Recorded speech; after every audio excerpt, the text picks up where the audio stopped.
Right. ఇప్పుడు corporate employee అయినటువంటి tech Mahindra employee అయినటువంటి భావన చేస్తున్న స్ట్రైక్ కూడా చాలా మంది మద్దతు తెలుపుతున్నారు. కొంతమంది ఇప్పుడు శ్రీధర్ గారని కూడా ఒక ఒరాకిల్ కంపెనీకి సంబంధించిన ఎంప్లాయీ అనుకుంటా. ఎందుకంటే గతంలో చూస్తే మన కాశ్మీర్ ఫైల్స్ అని ఎట్లా పేరు, ఇప్పుడు ఒరాకిల్ ఫైల్స్ అంటే కూడా వీళ్ళు కొత్తగా వీళ్ళు ఫ్లెక్సీల ద్వారా నినాదాలు చేస్తుంటే వీళ్ళ కూడా చూపించడం జరుగుతుంది. సార్ కనుక్కుందాం ఏదన్నా అసలు కాశ్మీర్ శ్రీధర్ గారు Kashmir files Oracle files Oracle ఇప్పుడు నన్ను ఒరాకిల్ ఏంటంటే నేను హాస్పిటల్లో బెడ్ మీద ఉన్నప్పుడు నన్ను కాల్లో జాయిన్ కమ్మన్నారు. నేను హాస్పిటల్లో తీవ్ర జ్వరంతో బాధపడుతున్నప్పుడు వాళ్ళు నన్ను జాయిన్ కమ్మంటే కాల్లో నేను జాయిన్ కమ్మన్నాను.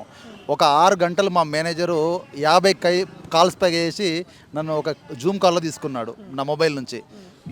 ఏం లేదు, కాల్ ఉద్దేశం ఏంటంటే నువ్వు 16 గంటలు పని చేయట్లేదు, నువ్వు 18 గంటలు పని చేయట్లేదు, నువ్వు లేబర్ రైట్స్ అడుగుతున్నావు కాబట్టి యు ఆర్ టెర్మినేటెడ్. అంతే, నా టెర్మినేషన్ అయిపోయింది ఆ రోజు. దానికి ఏంటంటే నన్ను ఎందుకు టెర్మినేట్ చేశారు, నాకు అలవెన్సెస్ ఇవ్వలేదు, నాకు మార్నింగ్ షిఫ్ట్ అలవెన్స్ ఇవ్వలేదు, నా క్యాబ్ అలవెన్స్ ఇవ్వలేదు, నాకు పెండింగ్ అలవెన్స్ ఇవ్వలేదు. కాబట్టి ఇవన్నిటికీ ఇవ్వాలని చెప్పి నేను ఎంబడే వెళ్ళి నా టెర్మినేషన్ నేషనల్ హ్యూమన్ రైట్స్ కమిషన్లో వేయడం జరిగింది. వాళ్ళ నుంచి మంచి రెస్పాన్స్ వచ్చింది నాకు. తర్వాత నా కేసును ప్రైమ్ మినిస్టర్ ఆఫ్ ఇండియా ఆఫీస్లో పిఎంఓలో వేయడం జరిగింది. అంటే వాళ్ళు ఏంటంటే ఒరాకిల్ ఎట్లా అంటే ఒక జనరల్ డయర్ జలియన్ వాలాబాగ్లో ఎంతమందిని ఊచకొత్త కోసాడో ఈ ఒరాకిల్ డయర్ CEO ఒరాకిల్ డయర్ లారీ ఎల్సన్ అంతమందిని ఊచకొత్త కోసారు. అంటే మా న్యాయమైన డిమాండ్స్ ఏంటంటే వర్కింగ్ అవర్స్ 8 గంటల నుంచి మించకూడదు. తర్వాత ఏంటంటే టాక్సిక్ వర్క్ కల్చర్ ఉండకూడదు, లీవ్స్ ప్రాపర్గా ఎంప్లాయీస్కి అవైల్ చేసుకొని ఉండాలి. మీరంతా కూడా లేబర్ చట్టాలకు లోబడి ఇక్కడ వర్క్ చేయాలి, లేకుంటే నేను లేబర్ చట్టాలు మాకు వర్తించవు, మీరెవరు మా ఇష్టం వచ్చినట్టు చేసుకుంటామని దుందుడుకు చర్యలకు మీరు పాల్గొనకూడదు. శ్రీధర్ గారు మిమ్మల్ని ఎప్పుడు టెర్మినేట్ చేశారు? నన్ను సెప్టెంబర్ 25 లాస్ట్ ఇయర్లో చేశారు. నన్ను లాస్ట్ ఇయర్ చేస్తే ఇక్కడ భావన అని ఒక ఎంప్లాయ్ చేసే వరకు మీరు ఎందుకు ఇక్కడ లేదు? నా ఒరాకిల్ ఫైల్స్ ఉద్యమం లాస్ట్ సెప్టెంబర్ నుంచే నేను చేస్తున్నాను. ఈరోజు నా ఒక్కటితో స్టార్ట్ అయిన ఉద్యమం ఇంతమందికి ఈ ధర్నా చౌక్ చేరింది. అంటే భావన గారికి కూడా మీదే ఇన్స్పిరేషన్? డెఫినెట్గా ఎందుకంటే మేము ఒక్కరే ఫస్ట్ నా ఒక్కరితోనే స్టార్ట్ అయిందండి. ఏ ఉద్యమం కూడా ఒక్కరితోనే స్టార్ట్ అవుతుంది. కానీ నా మెల్లగా నా సోషల్ మీడియా రీచ్ అయినా తర్వాత నేను ఎన్నో ఛానళ్లకు ఎన్నో కంప్లైంట్స్ ఇచ్చి చాలా మందికి ఆదర్శంగా నిలిచారు. ఇప్పుడు హరీష్ వచ్చాడు నా దగ్గరికి. ఎక్కడ మీరు పనిచేసేది? నేను ఒరాకిల్ హైదరాబాద్లో బ్రాంచ్ ఇక్కడే. ఇక్కడ శ్రీధర్ గారికి ఉన్న ప్రాబ్లమ్ తోటి వాళ్ళకి కూడా ఉందా? లేకపోతే శ్రీధర్ అంటే నేను ఎంతమంది వచ్చినప్పుడు టెర్మినేట్ మీరు కాకుండా ఒరాకిల్ ఇంతవరకు కూడా ఒక 25,000 ఈరోజు టెర్మినేట్ చేసింది. అంటే తర్వాత ఈ మంత్లో కూడా ఇంకొక 20,000 ఎన్నికలు రెడీగా ఉంది. అంటే దేశంలో ఒక మొట్టమొదటిసారిగా 50,000 మంది తొలగించిన ఏకైక సంస్థ ఒరాకిల్. దేనికి ఇది? ఇప్పుడు మీరు చెప్పే ఇబ్బంది వలన లేకపోతే ఇటీవల వచ్చిన ఏ సాంకేతిక లేదండి, వాళ్ళకి ఏం లేదు. ఒక కుక్కను చంపాలంటే పిచ్చి కుక్కను ముద్రేయాలి, ఒక ఎంప్లాయీ తీయాలంటే అయినా పిచ్చి కుక్క ముద్రేయాలి, అంతే. Simple reason. కార్పొరేట్ కంపెనీలు మొత్తం కార్పొరేట్ కంపెనీలు కూడా అతిథులు కాదు. ఎందుకంటే ఒరాకిల్లో స్కామ్స్ అన్ని కూడా నేను బయట పెట్టాను. ఒరాకిల్ యొక్క ఒరాకిల్ ఫైల్స్ అని చెప్పేసి నేను రీసెంట్గా ఎన్ఫోర్స్మెంట్ డైరెక్టర్ కూడా ఇచ్చాను కంప్లైంట్. ఎందుకు ఇచ్చానంటే ఒరాకిల్ ఇక్కడ బ్రైబరీకి పాల్పడ్డది, అది నేను చెప్పలేదు, US ఎక్స్చేంజ్ కమిషన్ చెప్పింది. ఆ ప్రూఫ్స్ అన్ని పట్టుకొని నేను ఎన్ఫోర్స్మెంట్ డైరెక్టర్ ఢిల్లీలో వాళ్ళకు ఇచ్చాను. కొన్ని స్టేట్లో ఇప్పుడు బెంగళూరు లాంటి స్టేట్స్లో ఉన్న ఒరాకిల్ కంపెనీలో కూడా చాలా ఫ్రీడమ్ ఇస్తారంట కదా? లేదండి, ఫ్రీడమ్ లేదండి. ఒరాకిల్లో ఎట్లా అంటే ఒక గూండాయిజం, రౌడీ రాజ్, గూండారాజ్ నడుస్తుంది. అన్ని బ్రాంచ్లు అతీతం కాదు, అంటే ఇండియాలో ఉన్న అన్ని బ్రాంచ్లు. ఎందుకంటే ఒరాకిల్ మేనేజ్మెంట్ ఒక HR వ్యవస్థ. ఒరాకిల్లో ఏంటంటే సౌత్ ఎంప్లాయీస్ని చాలా చిన్న చూపు చూస్తూ ఈ లేదు. నేను ఇంతవరకు ఒరాకిల్లో నేను బయటకు వచ్చినప్పుడు తర్వాత కూడా ఒక 20,000 మంది ఒరాకిల్ టెర్మినేట్ చేస్తే అందులో 19,000 మంది సౌత్ నుంచి ఉన్నారని నేను ఈరోజు కూడా నా దగ్గర ప్రూఫ్స్ ఉన్నాయి. అంటే సౌత్ని తక్కువ చేసి చూస్తున్నట్టు. అంటే HR వ్యవస్థ నార్త్ వ్యవస్థ, HR మేనేజర్ల వ్యవస్థ నార్త్ వ్యవస్థ. టెక్నికల్గా ఉన్న వ్యక్తులందరూ మన తెలుగు వాళ్ళు, తెలుగు బిడ్డలు, లేకుంటే కర్ణాటక బిడ్డలు, తమిళ బిడ్డలు. కానీ క్లయింట్స్ ఇక్కడ ఉండరు కదా? మీరు చెప్పే క్లయింట్స్ ఇక్కడ ఉండరు కదా? ఇక్కడ క్లయింట్స్, లోకల్ క్లయింట్స్ కూడా ఒరాకిల్కి ఉన్నారండి. ఇంటర్నేషనల్ క్లయింట్స్ కూడా ఉన్నారు, దుబాయ్ క్లయింట్స్ కూడా ఉన్నారు, మెక్సికో క్లయింట్స్ కూడా ఉన్నారు. వీళ్ళు ఏంటంటే ఇక్కడ ఒరాకిల్ ఇండియా మేనేజ్మెంట్ ఏంటంటే ఒక రౌడీ షీటర్లను నియమించుకున్న వ్యవస్థ ఒక ఒరాకిల్ వ్యవస్థ. ఎవడైతే రిజైన్ చేయడో వాడిని గన్ను పెట్టి బెదిరించి, వాడిని చంపుతా అని బెదిరించి, వాడిని నానా హింసలకు గురి చేసి కొట్టి రిజైన్ చేసే సందర్భాలు ఒరాకిల్లో ఉన్నాయి. కంపెనీ ఇలాంటి బిహేవియర్ ఉందని మీరు క్లయింట్కి కంప్లైంట్ చేసే అవకాశం ఉండదండి. క్లయింట్ మనకు యాక్సెస్ ఉండదు. క్లయింట్ చంపేసిన వాడికి నథింగ్. మనకేంది, మన భారతదేశంలో చట్టాలు నేనేం చేస్తాను, అందుకే ఫస్ట్ కంపెనీలకు వచ్చే ఆదాయం మొత్తం క్లయింట్ నుంచే కదా ఉంటుంది. అంటే ఇప్పుడు మా ఉద్యమం ఈరోజు ఇక్కడ హైదరాబాద్తో కాదండి, ఇది వరల్డ్కి రీచ్ అవుతుంది. డెఫినెట్గా ఒరాకిల్ ఇష్యూస్ వాళ్ళు తెలుసుకుంటారు, ఒరాకిల్ బిజినెస్ తగ్గుతుంది, అందులో ఎటువంటి సందేహం లేదు. 1 year నుంచి శ్రీధర్ గారు ఇట్లా కాశ్మీర్ ఫైల్స్ టైప్లో ఒరాకిల్ ఫైల్స్ చేస్తుంటుంటే కంపెనీ నుంచి కూడా ఎలాంటి టచ్అప్ రాలేదు. ఎలాంటి టచ్అప్ రాలేదు. దానికి తోడుగా నన్ను చంపుతానని గూండాలను నియమించుకొని తర్వాత నన్ను చంపే ప్రయత్నాలు చాలా జరిగాయి. నేను చాలా ప్లేసెస్లో తలదాచుకున్నాను. అంటే నేను ఈరోజు శ్రీధర్ మెరుగు ఉంటాడా? నిజమా? ఇదంతా నిజమేనా? అవును, నువ్వు నా దగ్గర ప్రూఫ్స్ ఉన్నాయి కదా, నా దగ్గర ప్రూఫ్స్ ఉన్నాయి. నేను ఆల్రెడీ పోలీస్ కంప్లైంట్ ఇచ్చాను, ఎన్హెచ్ఆర్సీలో కంప్లైంట్ ఇచ్చాను, పిఎంఓలో కంప్లైంట్ ఇచ్చాను. ఆ ప్రూఫ్స్ అన్ని కూడా మీకు ఇప్పుడు ఈ కాల్ తర్వాత నేను చూపెడతాను. ఇవన్నీ ఉన్నాయి కాబట్టి నేను అంత ధైర్యంగా నేను కంప్లైంట్ ఇవ్వగలుగుతున్నాను. లేకుంటే నా పైన ఎప్పుడో డిఫమేషన్ కేసు వచ్చేది.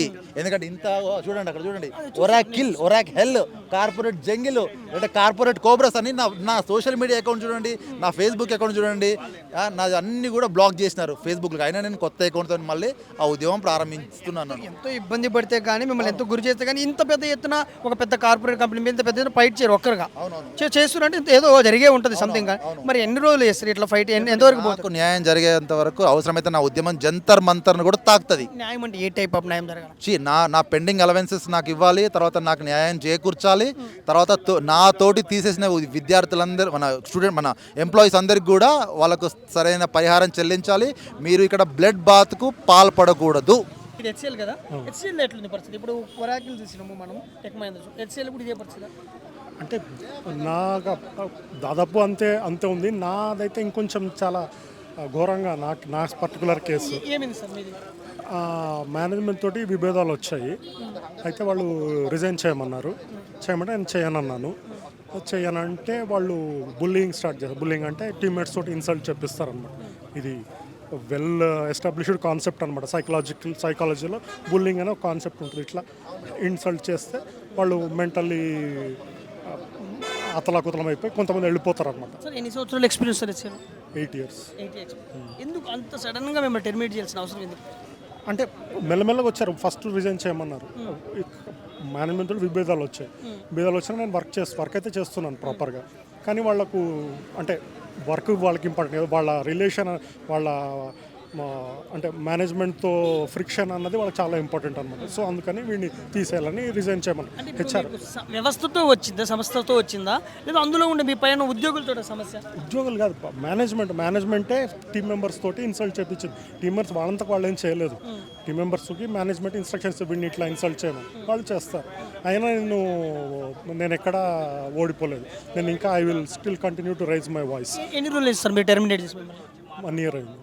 1 year నుంచి ఫైట్ చేస్తున్నారు మీరు కూడా? నేను సోషల్ మీడియాలో మొత్తం ఐ హ్యావ్ పుట్ ఆన్, రెడ్డిట్లో అన్నిట్లో పెట్టాను, ఎక్స్లో పెట్టాను. అంటే వాళ్ళు ఏంటంటే వాళ్ళు చేసిన అరాచకాలు బయట పెట్టకూడదు అనమాట.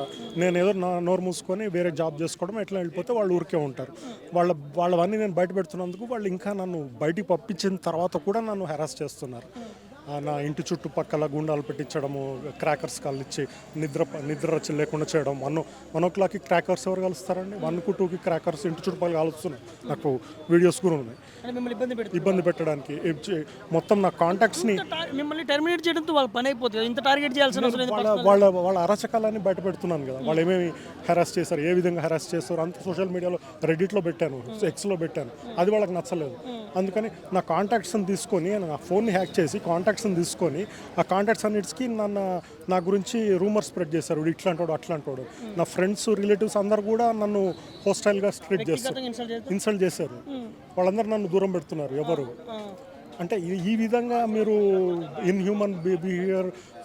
జాబ్ పోతే పోయింది. అది నాకు రెప్యుటేషన్, రిలేషన్స్ ఎందుకు డ్యామేజ్ చేశారు? అది నాకు కావాల్సిన, నాకు జవాబు కావాలి దానికి. నా క్వశ్చన్ ఏంటంటే, ఇప్పుడు ఒక వ్యక్తిగా మిమ్మల్ని ఇబ్బంది పెడుతుంటే ఒక వ్యవస్థ, మీరు పర్సనల్గా ప్రభుత్వానికి అంటే స్టేషన్లో కానీ ఏదో కంప్లీట్ చేసినప్పుడు గవర్నమెంట్ మీకు ఎలా సపోర్ట్ చేస్తుంది అసలు? లేదా అతను పెద్ద వ్యవస్థ కాబట్టి మిమ్మల్ని నెగ్లెక్ట్ చేస్తుందా? నేను పోలీస్ కంప్లైంట్స్ ఇచ్చాను, అయినా హెరాస్మెంట్ అయితే కంటిన్యూ అవుతుంది. ఒక యాక్సిడెంట్ చేయించారు ఆటోతోటి. అది నేను కంప్లైంట్ చేయడానికి వెళ్తే ఇదేదో ట్రాఫిక్ ఇన్సిడెంట్ అన్నట్టు కొట్టిపారేశారు. ట్రాఫిక్ కాదు, అది కావాలని వీడు సుపారిచ్చి చేయించాడు, నాకు బాగా తెలుసు. కానీ నేను కంప్లైంట్ చేయడానికి వెళ్తే వాళ్ళు ఎఫ్ఐఆర్ తీసుకోలేదు, అసలు కంప్లైంట్ తీసుకోలేదు. ఇంత పెద్ద ఎత్తున థ్రెట్ ఉందని తెలుసు, వ్యక్తిగతంగా ఇన్సల్ట్ చేస్తున్నారని తెలుసు. మరి మీరు ఈరోజు భావనగర్ చేస్తున్న దానికి కూడా మద్దతు ఇస్తూ మీరు ఇక్కడికి వచ్చారు. ఇంకా ఎక్కువైతే కదా మీరు ఒక వ్యక్తి, కామన్ మ్యాన్ అవుతారు. ప్రాణత్యాగానికి కూడా రెడీ అండి. నాకైతే నా జాబ్ అయితే కావాలి. నాకు ఎందుకు ఇలా చేశారు, నా లైఫ్ని ఎందుకు నాశనం చేశారు? జాబ్ తీసేయడం అది వేరే విషయం, కావాల్సి ఉంచుకోండి లేకపోతే తీసేయండి. లైఫ్ని నాశనం చేసే అధికారం మీకు ఎవరు ఇచ్చారు? నాకు జాబ్ కావాలి. లేకపోతే నేను నేను నా మ్యాజిస్ట్రేట్ దగ్గర నేను స్టేట్మెంట్ రికార్డ్ చేసి వరల్డ్ని వదిలేయడానికి కూడా రెడీగా ఉన్నాను. ఏం చెప్తారు సార్ ఇప్పుడు ప్రభుత్వాలు మీకు సహకారం చేయాలని చెప్తారా, లేకపోతే ఉన్న కార్పొరేట్ వ్యవస్థలలో ఈ వైఖరిని మార్చుకోవాలని చెప్తారా? ఈ పర్టికులర్ అంటే return rules correct, okay return rules follow అవుతారో ఫాలో అవ్వరో అది వేరే విషయం. అన్రిటర్న్ రూల్స్ ఇవన్నీ, అన్రిటర్న్ అంటే ఈ బుల్లింగ్ ఇవన్నీ ఎక్కడ నాకు ఆఫర్ లెటర్లో నువ్వు రిజైన్ చెప్పకపోతే నేను బుల్లీ చేస్తాము, నీ ఇమేజ్ని అంతా సొసైటీలో నాశనం చేస్తాము, ఇవేమి నాకు ఆఫర్ లెటర్లో చెప్పలేదు. చెప్పినట్టే నేను అసలు సైన్ చేయడానికే 2-3 సార్లు ఆలోచించేవాడిని. ఆఫర్ లెటర్లు ఇవేం చెప్పలేదు. చెప్పకుండా ఇవన్నీ అన్రిటర్న్ రూల్స్, ఇవన్నీ ఇల్లీగల్ థింగ్స్ అని చేస్తారు. ఇవన్నీ ఆపేయాలి.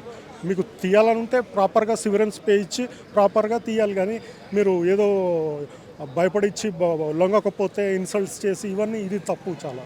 నమ్మకం ఉంది సార్ మీకు న్యాయం జరుగుతుంది? ఏమో అండి, నేను తెగించేశాను. నేను చెప్పాను కదా, నాకు ఇక న్యాయం జరగకపోతే నేను స్టేట్మెంట్ రికార్డ్ చేసి వెళ్ళిపోతాను. అదే నేను చేశాను. స్టేట్మెంట్ చేసి ఎవరెవరు నా చావు కారణము, ఎవరెవరు నా జీవితాన్ని నాశనం చేశారు, అది నేను స్టేట్మెంట్ రికార్డ్ చేసి వెళ్ళిపోతాను.